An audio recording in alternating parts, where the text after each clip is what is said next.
Secondo una leggenda popolare, i gabbiani sarebbero le anime dei marinai defunti, che memori dei pericoli del mare affrontati in vita, avvisano i naviganti in caso di tempesta.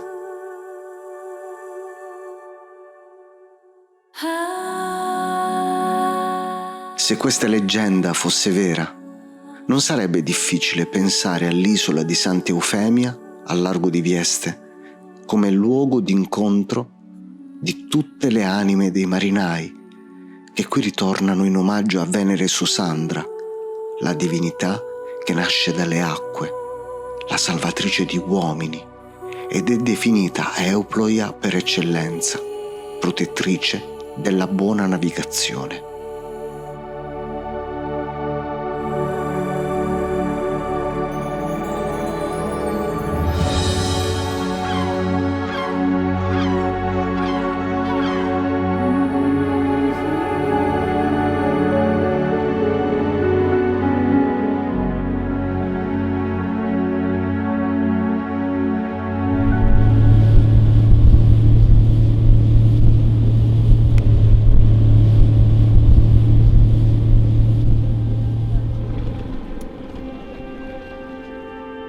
Ci si arriva in pochi minuti a Sant'Eufemia, che più che un'isola è un grosso scoglio distante poche centinaia di metri dal porto di Vieste. I gabbiani, sentinelle in perenne attesa, ti accolgono insieme al vento che porta in giro il profumo dei capperi. Uno scoglio, sì, ma qui tutto parla di Mediterraneo. A Sant'Eufemia ci sono stato la scorsa estate, invitato dagli archeologi dell'Università di Bari e di Foggia. Ho passato alcune ore con loro, vissuto la straordinaria quotidianità di uno scavo archeologico e sono tornato a casa con un bottino di storie e di meraviglie. A catturarmi subito è stato sicuramente l'interno di una grotta sulle cui pareti in più di 20 secoli decine di uomini hanno lasciato il segno del proprio passaggio. Ma prima ancora sono stati i racconti di Mariuccia Turchiano, archeologa, a scaraventare la mia immaginazione indietro nei secoli.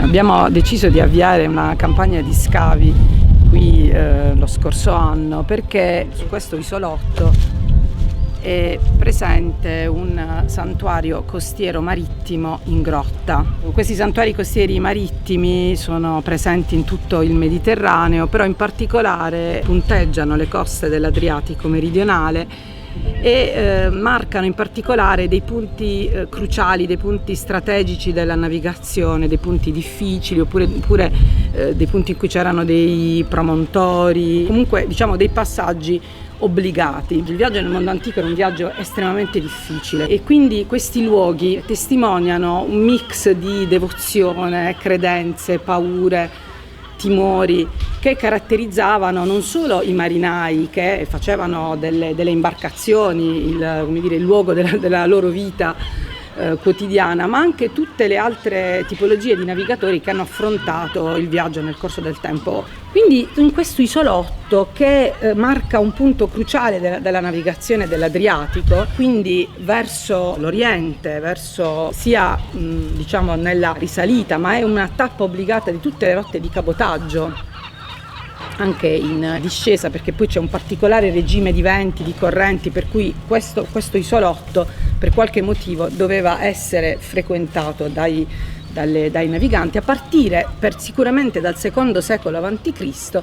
si sviluppa in questa grotta un culto dedicato a Venere Sosandra, che è una delle divinità più amate nel mondo antico e perché ha un effetto sempre benefico, quello di calmare le acque, di arrestare la navigazione. Quindi è normale che si sia sviluppato tutto un sistema di credenze, di volontà e di desiderio di affidarsi al divino per augurare il buon viaggio oppure anche per ringraziare dopo una traversata riuscita.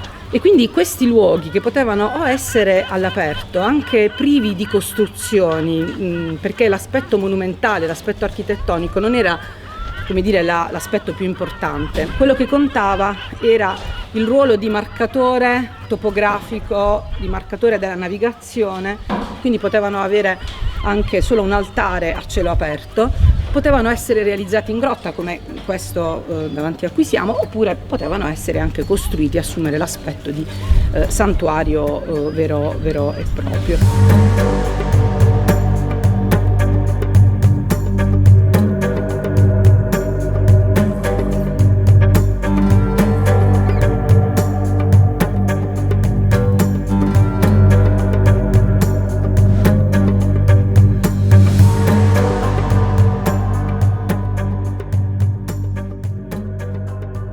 Sembra che la Turchia non narri storie invisibili. Siamo in presenza di un sito che ha mutato forma nel corso dei secoli, ma che continua a raccontarsi. Quello che mi ha sempre affascinato degli archeologi è la capacità di essere quasi dei visionari, di saper leggere un territorio, un luogo, un sito, uno scavo, una porzione di terreno in funzione del passato. Saper leggere la storia, quello che è stato, scavare, approfondire, cercare in essi, unire altre storie, altri luoghi, in una linea invisibile che dopo tanta ricerca prende forma e rivela quello che fu, spesso impercettibile agli altri. Anni di ricerche che si trasformano in una grande narrazione unica, una narrazione che nelle parole del professor Volpe è straordinariamente chiara e affascinante. L'isola di Santa Eufemia o Santa Eugenia, c'è la doppia denominazione che a lungo si è andata alternando, è sempre vissuta in rapporto a Uria, l'antica Vieste, e l'Adriatico. E la sua importanza è sempre stata legata a due grandi risorse, l'acqua e la pietra. L'acqua perché sull'isola c'era ed è ancora attiva una sorgente di acqua dolce ed era una risorsa preziosa per la navigazione. La pietra per costruire monumenti, per costruire le mura. E dunque è stata scelta in antico come un luogo di stazione, di sosta lungo la navigazione adriatica, pensata soprattutto verso il Mediterraneo orientale, e dunque un luogo ideale per un santuario. E quindi la terza componente è il sacro, un santuario dedicato a Venere Sosandra. Era un santuario rupestre, realizzato in una grotta naturale, poi lavorata, monumentalizzata e arricchita da una serie di iscrizioni con dediche lasciate da mercatores, cioè da commercianti che trasportavano in Oriente, sui mercati orientali, i prodotti dell'agricoltura, il vino, e tornavano con le navi cariche di schiavi. E quindi era un posto importante per la navigazione. E questa funzione poi si associava con quella della cava di pietra che ha riguardato la storia dell'isola fino a tempi recenti. Il santuario poi diventa cristiano, in età tardoantica, paleocristiana appunto, e diventa quindi una chiesa rupestre utilizzata per tutto l'Alto Medioevo, il Medioevo, come attestano tante iscrizioni di presbiteri, sacerdoti. Che c'è una cosa dopo la I, c'è una specie di cosa, dopo la I quella N. Stando là, che cosa puoi vedere? Niente. Qui a destra non c'è niente? Sopra, sì. Ma sotto, tu mi riesci a salire di più? No, devo mettermi dal pavimento, qui c'è qualcosa. Poi un'iscrizione tra le più famose e le più importanti, quella del doge Pietro Orseolo II, che si ferma qui con la sua grande flotta, si sistema qui all'ancora, realizza un'iscrizione dedicatoria, ovviamente chiedendo la protezione della Madonna, chiedendo la protezione di Maria, e va a liberare Bari dai Saraceni. Dopodiché torna e ringrazia per il successo dell'operazione prima di tornare a Venezia. Il luogo resta frequentato, come attestano tante altre iscrizioni databili in età moderna, tra 600 e 700, fino a che all'indomani dell'Unità d'Italia, quando c'è l'infrastrutturazione di tutta la costa con i fari, ecco, l'isola di Santa Eufemia viene scelta come uno dei fari importanti e viene costruito questo faro monumentale, anche in questo caso cavando pietra dall'isola, e da allora la storia è legata al faro e ai faristi. Quindi non sono più i sacerdoti, ma sono i faristi con le loro famiglie che lasciano traccia, ed è interessante perché i faristi vedono le iscrizioni antiche e le imitano, parlando di se stessi, del momento in cui hanno preso servizio e l'hanno lasciato, e prendono addirittura alcuni vizi degli antichi. Utilizzano la damnatio memoria, cioè cancellano quelle iscrizioni di fanalisti che evidentemente erano a loro antipatici e quindi non volevano lasciarne traccia. E tutto questo fino a tempi molto recenti, quando il faro poi di fatto viene dismesso perché viene ormai utilizzato solo comandato a distanza. Allora è partita una nostra ricerca che però ha radici antiche, perché io stesso mi sono occupato di questo territorio tanti anni fa, quando ero appena laureato, avevo studiato le campagne, avevo studiato il vino, la produzione. Varrone parla di una produzione di una vite particolare di Uria, e un altro autore, Catullo, parlando dei santuari di Venere, parla di un santuario negli spazi aperti di Uria, quindi lui già conosce verosimilmente questo santuario. Quindi due autori importanti, uno per l'agricoltura, un poeta che parla anche di sacro, e conoscono Uria, conoscono l'antica Vieste, e questo ci ha sempre molto interessato, e allora abbiamo voluto indagare questo santuario, che era stato già reso noto 30 anni fa da un collega, Angelo Russi, che aveva letto alcune iscrizioni e le aveva pubblicate, ma poi era rimasto di fatto inedito, e abbiamo pensato di ricominciare a studiare quelle iscrizioni, scoprendone centinaia di inedite, di sconosciute di tutte le epoche. Però poi ci siamo posti il problema: un santuario non vive da solo, c'ha qualcosa intorno.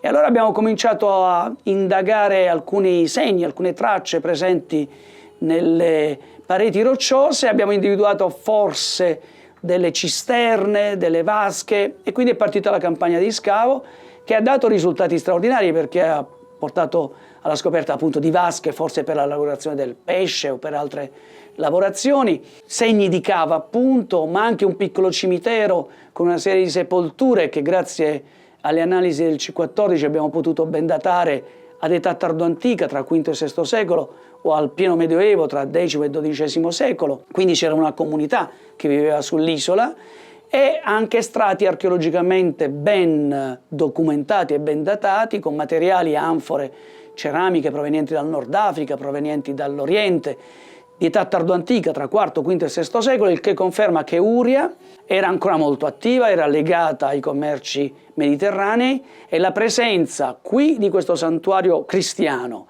di una necropoli nella Salata non molto lontano da Uria, di altre presenze, ci fanno pensare che c'era anche una comunità cristiana evidentemente, e poi c'era soprattutto i marinai che continuavano a fermarsi durante la loro navigazione qui ad Uria e qui a Santa Eufemia.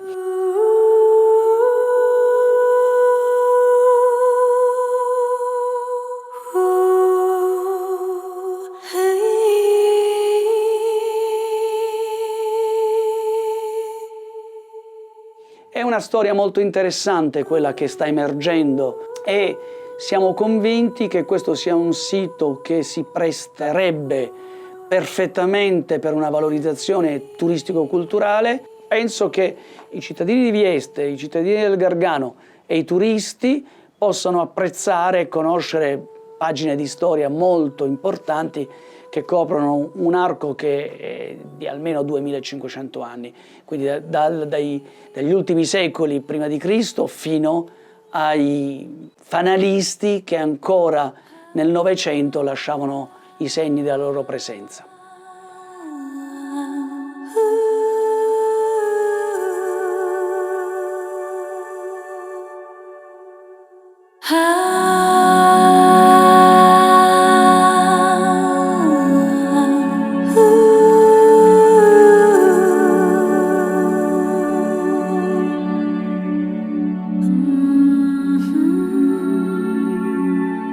2500 anni. Penso alle navi e ai marinai, tutti uguali, nel corso dei secoli, col profumo del mare che brucia tra le pieghe della pelle. Penso ai sacerdoti e alle preghiere in tutte le lingue, i voti e le suppliche bagnate dalle lacrime, i mercanti e gli schiavi, e quelli partiti per le guerre, quelli tornati e quelli perduti tra i flutti di chissà quale mare e diventati gabbiani, pietosi verso chi continua a navigare. Di tutte quelle esistenze, grazie agli archeologi, riusciamo a percepire una eco flebile. La voce dell'isola no, quella è forte, potente. L'isola è un luogo che si racconta con i suoi ripari, con le sorgenti, con le grotte. È straordinario pensare a come questo scoglio sia stato un luogo salvifico per i corpi e le anime di migliaia di uomini che hanno pregato Venere, la Madonna, o hanno sperato nella lanterna del faro. Eppure, fra i garriti dei gabbiani, il fluire morbido del vento tra le rocce e i capperi, l'urlare costante della risacca, sembra quasi di sentirla, la voce dell'isola. Sembra dire: sono io la salvatrice degli uomini. Io sono Susandra.